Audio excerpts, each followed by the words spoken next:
Good morning વિદ્યાર્થી મિત્રો, Jai Shri Krishna. Kalrav morning school YouTube ચેનલમાં આપનું હાર્દિક સ્વાગત છે.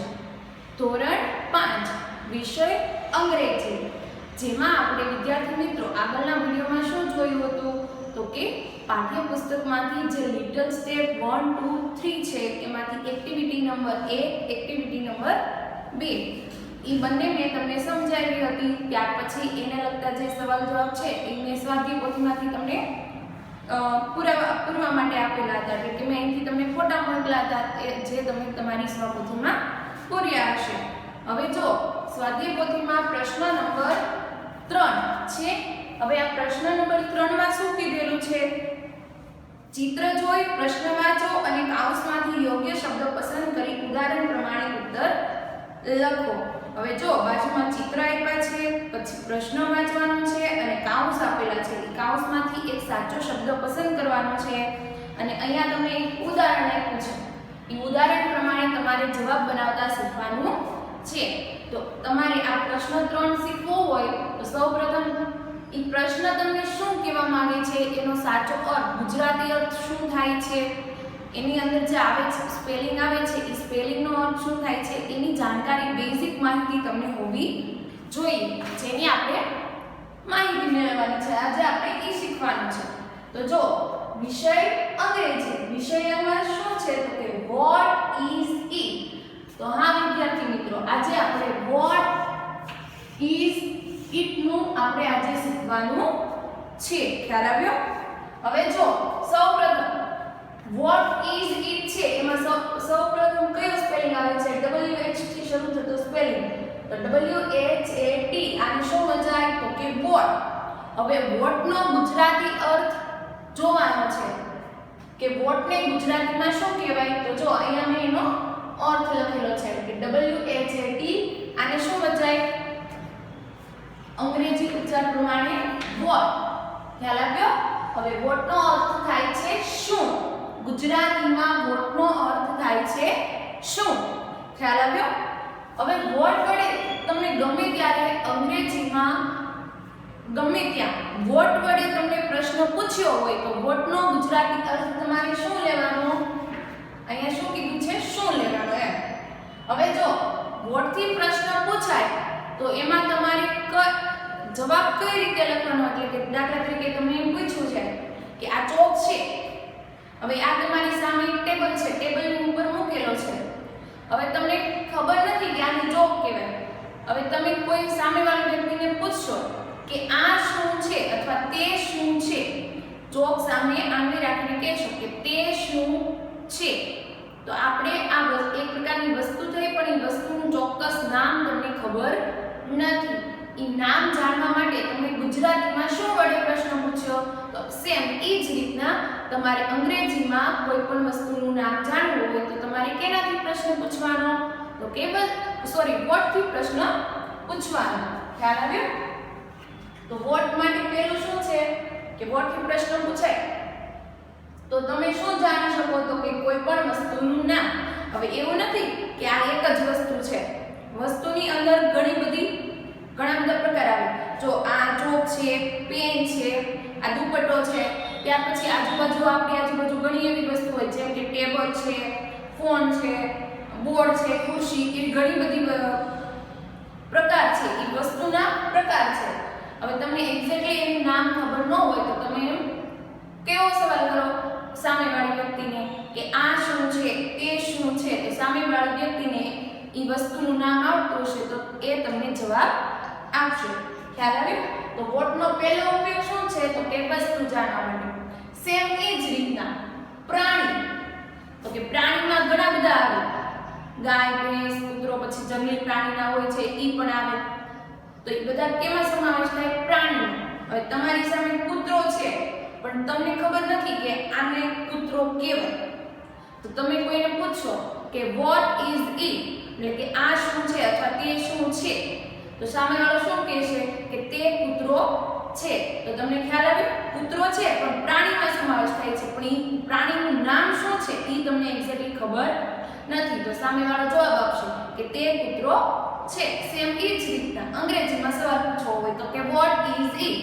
It is a dog. ખ્યાલ આવ્યો? તો બીજો ઉપયોગ શું થાય છે? પ્રાણી વિશે જાણવા. સેમ એ જ રીતના પક્ષી. પક્ષી છે એ પક્ષીમાં પાછા ઘણા બધા આવે. પોપટ, ચકલી એવી રીતના ઘણા બધા પક્ષી આવે. પક્ષીની અંદર એવા પોપટ, ચકલી, કાબર, કાગડો એવા ઘણા બધા પક્ષીનો સમાવેશ થાય. સેમ એ જ રીતના સામે ચકલી છે પણ તમને ખબર નથી કે આને ચકલી કહેવાય, તો સામેવાળી વ્યક્તિ તમે સવાલ પૂછશો કે આ શું છે અથવા તે શું છે અથવા પેલું શું છે, તો સામેવાળો શું કહેશે? તે ચકલી છે. ખ્યાલ આવ્યો? સેમ એ જ રીતના અંગ્રેજીમાં કે what is it? It is sparrow. ખ્યાલ આવ્યો? એ રીતના તો વોટ વડે આપણે શું જાણી શકાય? તો કે વોટ વડે આપણે વસ્તુ વિશે જાણી શકાય, પ્રાણી વિશે જાણી શકાય અને પક્ષી વિશે જાણી શકાય. ખ્યાલ આવ્યો? વોટનો અર્થ શું થાય? જો અહીંયા કીધું વોટનો ગુજરાતી અર્થ શું થાય. ત્યાર પછી વોટ થી સવાલ પૂછાય, અંગ્રેજીમાં વોટ થી સવાલ પૂછાય તો શું જાણવાનું? તો કે વસ્તુ વિશે જાણી શકાય, પ્રાણી વિશે જાણી શકાય, પક્ષી વિશે જાણી શકાય. ખ્યાલ આવ્યો? વસ્તુમાં ઘણી બધી વસ્તુનો સમાવેશ થાય. ઘણા બધા પ્રકારના પ્રાણી આવે, ઘણા બધા પ્રકારના પક્ષી આવે, એનું ચોક્કસ નામ જાણવાનું. ખ્યાલ આવ્યો? હવે જો વોટ વડે શું, હવે વોટ છે એની સાથે શું મૂકવાનું? તો કે ટુ બી ના રૂપ તરીકે ઇઝ મૂકવાનું. શું મૂકવાનું? ઇઝ મૂકવાનું. હવે ઇઝ નો અર્થ શું થાય? છે. ઇઝ નો અર્થ શું લેવાનો? અહીંયા ઇઝ નો ગુજરાતી અર્થ લેવાનો છે. ખ્યાલ આવ્યો? વોટ નો અર્થ લીધો શું? હવે ઇઝ છે, ઇઝ નો અર્થ લેવાનો છે. ખ્યાલ આવ્યો? તો ઇઝ છે એને શું કહેવાય? તો કે ટુ બી નું રૂપ. શું કહેવાય? તો કે ટુ બી નું રૂપ. હવે જો હવે તમે જવાબ લખશો ને વોટ ઇઝ ઇટ, હવે અંગ્રેજીમાં તમે જવાબ લખશો ને તો વોટ નીકળી જશે, ઇટ ઇઝ થી શરૂઆત થશે. તો તમે ઇટ ઇઝ પણ લખી શકો અને આવી રીતના એનું ટૂંકું રૂપ ઇટ્સ પણ લખી શકો. ખ્યાલ આવ્યો? એનું અહીં તમને ઉદાહરણ સમજાવીશ ને ત્યારે તમને ખ્યાલ આવશે. હવે જો હવે આ જે વોટ વડે પ્રશ્ન પૂછાય તો તમે અંગ્રેજીમાં જવાબ લખો તો એમાં આર્ટિકલનો પણ ઉપયોગ કરવામાં આવે છે. કઈ રીતના આર્ટિકલ ક્યાં મૂકવામાં આવે? તો જો આ ચોક છે, હવે આ ચોક અહીંયા સામે પડ્યો છે, એક્ઝેક્ટલી તમને એનું નામ ખબર, એ વસ્તુનું નામ ખબર નથી, તો તમે એમ અંગ્રેજીમાં સવાલ કરશો કે વોટ ઇઝ ઇટ? તો હવે અહીંયા હું જવાબ લખું છું ઇટ ઇઝ, સામેવાળી જે વ્યક્તિ છે એ જવાબ આપશે તો કે ઇટ ઇઝ ચોક. હવે આ એક વસ્તુ થઈ, તો વસ્તુની આગળ આર્ટિકલ લાગે. ખ્યાલ આવ્યો? તમે આગળ 1 થી 4 ધોરણમાં તમે શીખી ગયા હશો. સ્વર અને વ્યંજન. સ્વર હોય તો શું લાગે? એ એન, અને વ્યંજન હોય તો શું લાગશે? એ. કઈ રીતના ખ્યાલ આવશે? તો કોઈ અહીંયા સ્પેલિંગ આપેલો છે, સ્પેલિંગમાં જોવાનું. પહેલો આલ્ફાબેટ કયો છે? તો કે સી. તો સી કેમ આવે? તો કે વ્યંજનમાં. વ્યંજન હોય તો આ વસ્તુની આગળ શું લાગશે? તો કે એ. હવે એવી જ રીતના અહીંયા એપલ આપ્યું તો એપલમાં પહેલો આલ્ફાબેટ કયો આવશે? કયો લેટર આવશે? તો કે એ, સોરી એ. તો એ કેમાં આવે? સ્વરમાં. સ્વર હોય તો શું લાગે? તો કે એ એન. ખ્યાલ આવ્યો? આ એક રીત હતી ને બીજી રીત કઈ? તો એક વચન ને બહુવચન વાળું આવતું યાદ છે તમને? હવે બહુવચન હશે તો અહીં એસ ઈએસ લાગેલું હશે. તો બહુવચન વાળું હોય વસ્તુ છે એ એક કરતા વધારે હોય તો એમાં આપણે આર્ટિકલ લગાડતા નહીં. જો વસ્તુ એક જ હશે તો એમાં આપણે આર્ટિકલ લગાડતા. ખ્યાલ આવ્યો? હવે જો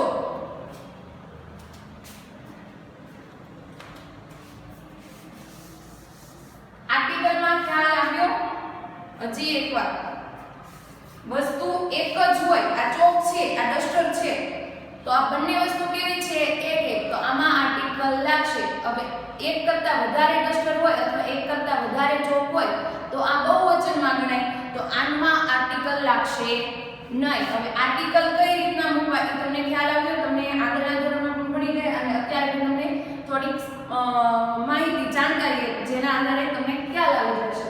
હવે તમને આ બેઝિક માહિતી ખ્યાલ આવી વોટ ઇઝ ઇટ ની? હવે જો અહીંયા આપણે ઉદાહરણ જોવાનું છે. હવે તમને એક બોક્સ આપેલું છે, એ બોક્સમાં તમને એક ચિત્ર આપેલું છે, એ ચિત્ર તમારે ઓળખવાનું છે. એ ચિત્ર છે અહીંયા મેં હોર્સ નો સ્પેલિંગ લખ્યો છે એટલે એ ચિત્ર કેવું હશે? તો કે ઘોડાનું. હવે જો અહીંયા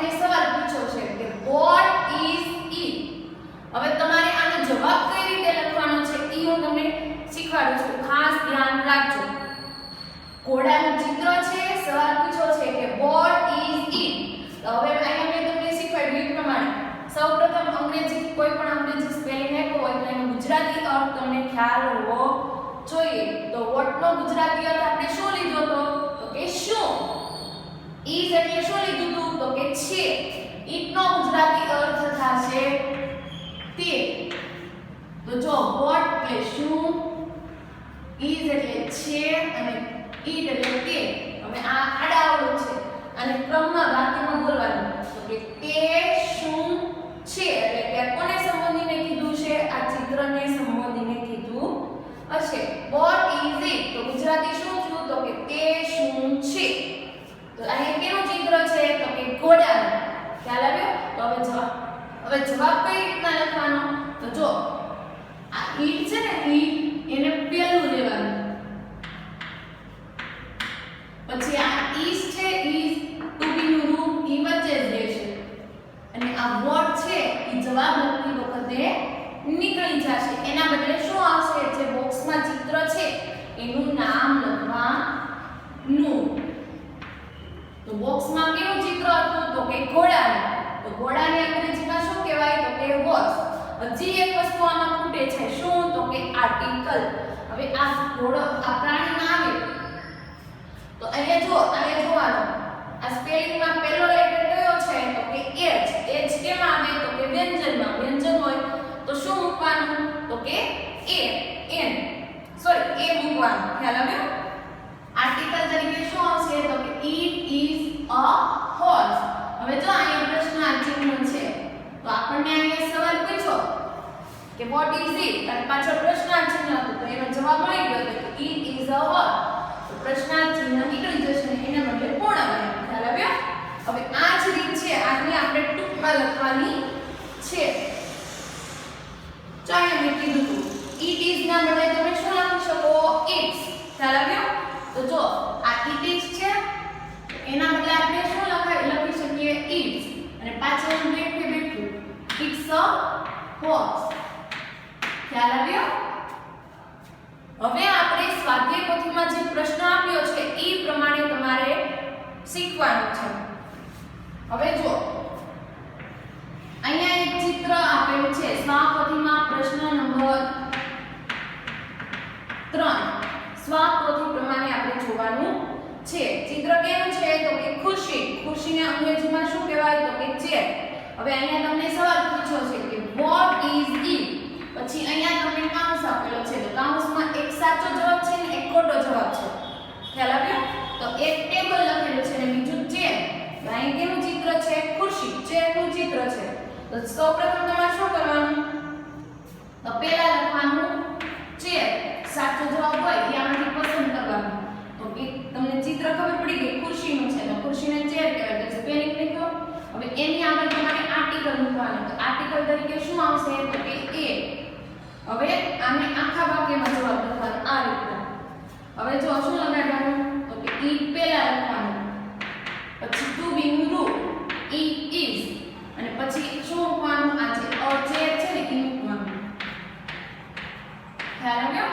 હવે તમારે it is નો લખવું હોય તો એના બદલે તમે એનું ટૂંકું રૂપ its પણ લખી શકો. ખ્યાલ આવ્યો. એવી રીતના છે. હવે જો સ્વાપોથીમાં જે પ્રશ્ન 3 છે ને એનું મેં તમને ઉદાહરણ સમજાવ્યું પ્લસ તમને જે પ્રશ્ન છે એ પ્રશ્નનું ગુજરાતી શીખવાડ્યું. આમાં જવાબ લખતી વખતે કઈ બાબતનું ધ્યાન રાખવાનું એ પણ મેં શીખવાડ્યું. હવે હું તમને આ જે પ્રશ્ન 3 છે એના હું ફોટા તમને મોકલીશ જે તમારે સ્વાપોથીમાં સારા અક્ષરે પૂરવાના છે અને સમજવાનું છે. વિડિયો જોઈને સમજવાનું છે પહેલા અને ત્યાર પછી પૂરવાનું છે. હવે અહીંયા આપણે લિટલ સ્ટેપ 1 2 3 ચોપડીમાં અને સ્વાપોથીમાં પૂર્ણ થાય છે. હવે આગળના વિડિયોમાં આપણે શું જોવાનું છે તો કે લિટલ સ્ટેપ 4 5 6 એમના સ્પેલિંગ પણ હું તમને આપીશ જે તમારે ઘરકામની નોટમાં 3 વાર લખી સારા અક્ષરે લખી અને પાકા પણ કરવાના રહેશે. જય શ્રી કૃષ્ણ.